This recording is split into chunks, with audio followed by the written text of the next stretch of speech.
Y vamos a analizar los temas del día en la mesa ancha. Señores, un feliz día. Buen día, Maritza. ¿Cómo están? Bueno, vamos a arrancar hablando de los tiempos muy apretados en el Congreso de la República para definir estas reformas que son fundamentales para el gobierno. Quedan solamente 6 días, contando sábado y domingo, y faltan aprobar en último debate 2 proyectos importantes: reforma a la educación y además reforma pensional. Aprobarlos y conciliarlos. ¿Van a alcanzar los tiempos? ¿Qué va a pasar acá? Yo creo que primero que diría es que el proyecto político de Gustavo Petro venía estancado 2 años, hasta ahora. Básicamente no había sido aprobada ninguna reforma social relevante de las que suponían cambios importantes a nivel social y económico, básicamente ninguna de gran calado. Pero ahora sí, ahora creo que el proyecto de Petro ha tomado... Hay un momentum, hay un viento a favor del gobierno, y creo que la reforma de la salud no pasó en el Congreso, pero de facto está siendo aplicada. La reforma pensional está muy cerca. Vamos a ver qué pasa, pero está muy cerca, puede pasar. La reforma laboral ha revivido y está avanzando ahí con cambios, con cosas, pero está avanzando. La que veo más enredada quizá es la reforma a la educación, pero no está hundida. También todo puede pasar. Entonces creo que va a terminar con un saldo posiblemente de victoria legislativa esta legislatura para el gobierno, comparado con los 2 años anteriores. Que no nos olvidemos, venía totalmente estancado el proyecto político de Gustavo Petro y ha cogido una dinámica importante.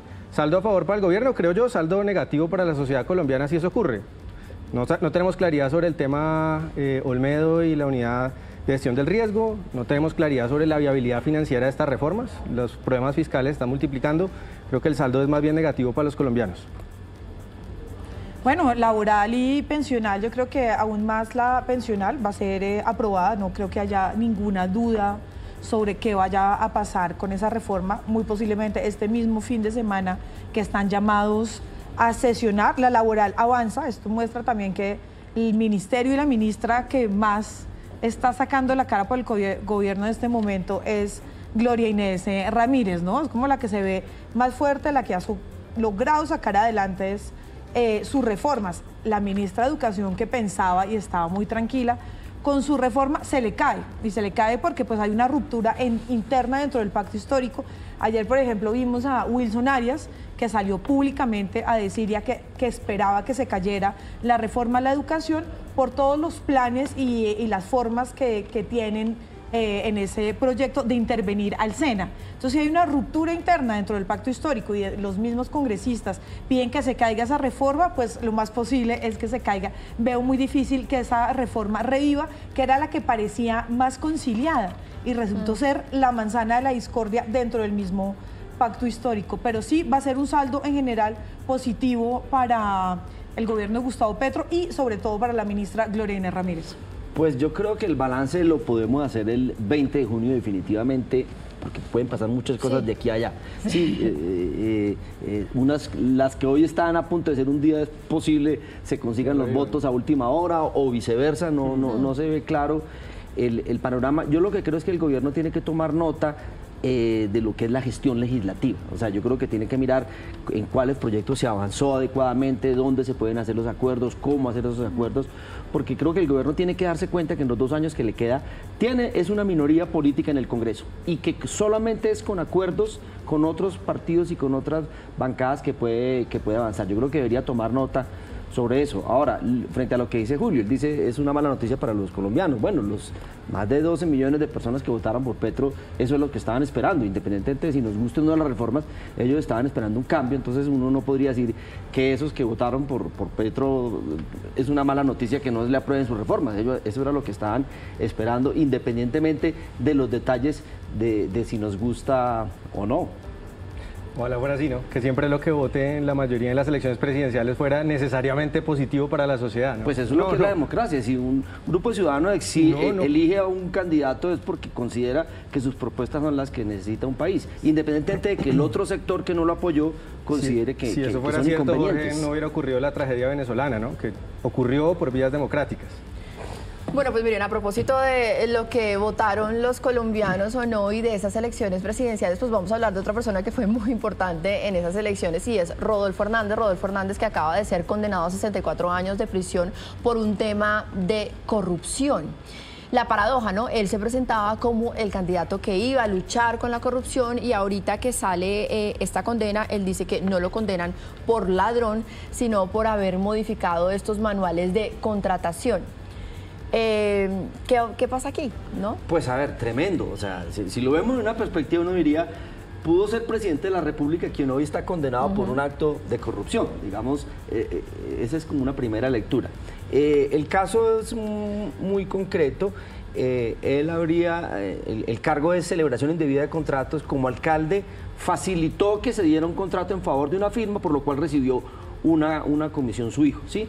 Él dice, no se perdieron recursos públicos, yo no me robé nada, pero pues abusó de su poder y sus funciones para favorecer el tema. Ahora, la pregunta que hay que hacerse, muchos de quienes en segunda vuelta quisieron acompañarle, no sabemos si votaron o no, pero ellos dicen, hicieron una reunión con él para hacer un acuerdo programático, deberían hacer una profunda reflexión sobre eso, ¿sí? Esa reflexión la tendría que hacer Sergio Fajardo, la tiene que hacer Enrique Robledo, porque ellos dicen, nosotros no lo votamos en segunda, pero lo buscaron para un acuerdo político, ¿sí? Y ya para ese entonces había información muy confiable de su compromiso en este caso. Entonces, le dicen a uno, es que era nuestro discurso anticorrupción, íbamos a salvar el país. Pues bueno, iban a salvar el país apoyando a una persona que finalmente terminó condenada por corrupción, sobre todo para oponerse a un proyecto político que no les era afín. Sí, es que sabe que de arrepentidos estamos llenos ahorita, no solamente arrepentidos de los que votaron por Rodolfo Hernández, sino también de arrepentidos de los que votaron por Gustavo Petro. Si no, mire ahí el camino de Alejandro Gaviria, por ejemplo. Pero cuando no hay arrepentidos, Maritza, o sea, eso creo que es parte de la historia del ejercicio democrático, o sea, uno vota a veces y muchas veces se arrepiente, y me parece que es lo más normal y lo más sano en una democracia que existan ese tipo de tensiones. Ahora, en el caso de Rodolfo Hernández, pues a mí me parece tristísimo acabar su vida enfermo, porque está además, es enfermo terminal de cáncer y condenado por corrupción. O sea, me parece que es una situación dramática, que eso es como el peor de los escenarios que se le juntó a este personaje, ¿no? Es una cosa muy colombianesca a veces que uno dice, o sea, pudo haber sido presidente, es un enfermo terminal, es un señor adulto mayor y aparte corrupto, ¿no? Es como el resumen de un montón de cosas bastante terribles auge y caída de un outsider de la política en este país, y la cosa, exacto, ¿no? Y además el fenómeno que él representó, pues fue un fenómeno gigante, fue un fenómeno enorme. Llegó a segunda vuelta de la nada. Con esa misma, por su personalidad chabacana, por ser un adulto mayor que no se dejaba, por un montón de cosas, y salió este montón de gente del establecimiento a respaldarlo, y ahora se les olvidó. Ahora la memoria les falló, ahora es como, no, yo lo apoyé, me tomé fotos, saqué pancarta, le dije, por favor, reunámonos, como hizo Fajardo, por favor, Rodolfo, di que sí, pero no voté por él. Entonces, esas ambigüedades es un momento de responsabilidad política. Aunque yo me quedo con el tema de, bueno, es válido también que uno años después haga una autorreflexión, porque uno no sabe qué hubiera sido y qué era en el futuro. Y hay que hacerla. Y miren, en todo esto también, Rodolfo, con todas las consideraciones que hay que tenerle a él por la situación en la que se encuentra, pero es una persona que también le dio muchas vueltas a la justicia, ¿no? Porque es que recordemos que su juicio estaba para empezar justamente en la segunda vuelta presidencial. Él asume la curul, cambia de fuero, cuando ya está a punto de ir con su nuevo fuero a la justicia, vuelve y renuncia a la curul. Entonces aquí hay muchos elementos de por medio, Julio. Ya que estamos hablando de escenarios hipotéticos, lo que sí es claro es que si Rodolfo hubiera sido presidente hoy no estaría condenado, ¿no? O alguien piensa que Rodolfo Hernández también tendría la misma condena si hubiera ganado las elecciones, ¿no? Claro, el fuero lo hubiera protegido. No, pues y no. se hubiera demorado mucho más. Por supuesto.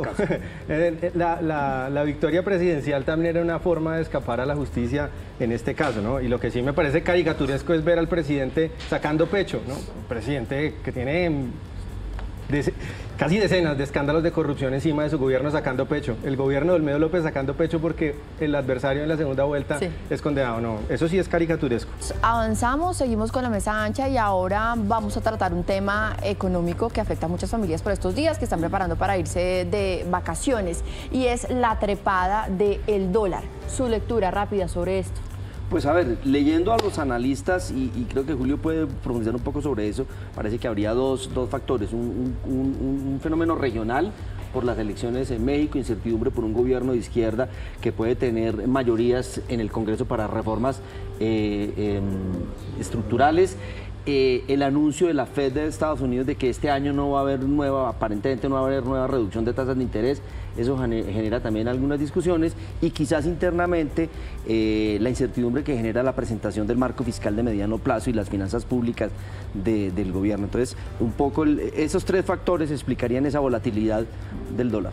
Eso es un fenómeno mundial que se llama la sonrisa del dólar americano, que resulta que cuando hay momentos de crisis mundial, entonces por ejemplo en Europa en este momento que hay otra vez tensiones Ucrania-Rusia, la situación en Israel y en el Medio Oriente, hace que los mercados y los grandes inversores se vayan a comprar dólares por seguridad. Esto hace que aumenta el dólar y fortalece aún más, por eso se llama la sonrisa americana, por eso es un gran momento para ellos cada vez que hay estos fenómenos geopolíticos que tienen una gran influencia al finalmente en todo el mundo, ¿no? Por eso hablamos de la geopolítica y estos fenómenos son bien interesantes. También están las elecciones en Estados Unidos, que también esto genera unas incertidumbres, los mercados se van y se concentran en el dólar. Y algo que nos toca a nosotros directamente es que esto hace subir los precios del petróleo. Entonces, digamos que para la gente que compra dólares, el ciudadano común, no es un muy buen plan, pero para el país nos ayuda un poquito, nos da una manito. Para los exportadores. Pero es decir, ¿el dólar ha subido generalizado en todo el mundo? Los últimos 4 meses ha sido un fenómeno mundial. Hay un contagio regional, ¿no? Las monedas más devaluadas del mundo son las de Brasil y México durante este año.